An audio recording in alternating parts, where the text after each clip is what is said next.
Amazing what technology can do these days, isn't it? All you need are a couple of pictures, like the ones you share on social media, where they can be taken and used by everybody. What you share online is like a digital footprint that will follow me around for the rest of my life. I'm telling you this because I know you love me and would never do anything to harm me. So please, Mom, please, Dad, protect my virtual privacy. That chilling message from a German telecommunications giant is making the rounds on social media. It's an important message about the potential consequences of sharing your child's image and other personal information online. To talk more about that, we are joined by Leah Plunkett, a lawyer and author of Sharenthood, Why We Should Think Before We Talk About Our Kids Online. Leah, thank you so much for being with us today. Thank you so much for having me. Why is this topic so important to you? This topic is so important to me because I am a lawyer and I'm also a parent.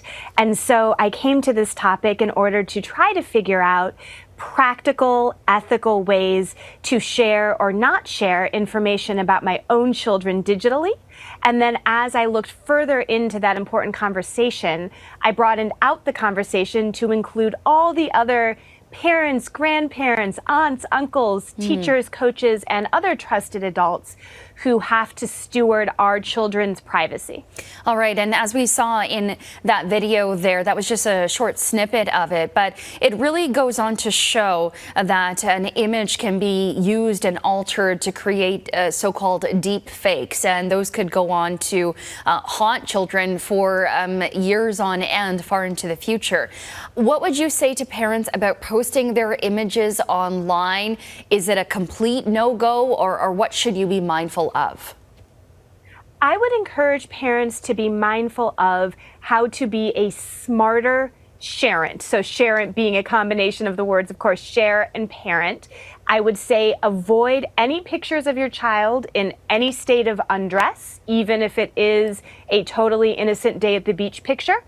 Avoid posting any information that fully identifies your child by name, date of birth, or location. Ideally, don't post pictures of your children on social media. Instead, look for other ways to share exciting moments with trusted family, friends, and others in your communities that don't involve social media posts. Interesting. Yeah, it certainly, I think, has a lot of parents thinking, myself included. I have young ones. I have shared some images online, but you know what? I'm really thinking twice about whether I will even continue to do that.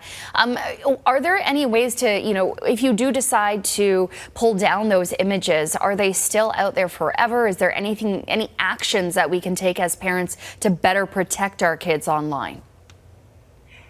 To better protect our kids online, as you said, going and pulling down images that you've posted is a really important first step. You're absolutely right that once an image gets out there digitally, it is hard to completely and totally recall it. Think even about the actions that individuals can take, let alone AI or other machines. People can download images, they can do screenshots, they can hold on to them. But I would say a really good first step is, if you've already posted, go ahead and take those pictures down and don't post future ones. You can also make sure that anything that you need to communicate in the future is done through a more secure channel, like a secure messaging app. You can also model good digital citizenship practices for your children in ways that are age appropriate and developmentally appropriate for them, such as asking for their consent or at least their input before you ever share anything about them digitally that you're not required to share. I don't mean that parents should stop using digital medical records, for instance, or digital educational records, but in terms of the social sharing, involve your children and model for them that once a picture leaves the privacy and goes into a digital setting, then it can be used and reused and repurposed in countless ways now and in the future by people and institutions that you may not even know. And a really important conversation for all of us to be having. Leah, thank you so much for joining us and for sharing your perspective. Thank you for having me.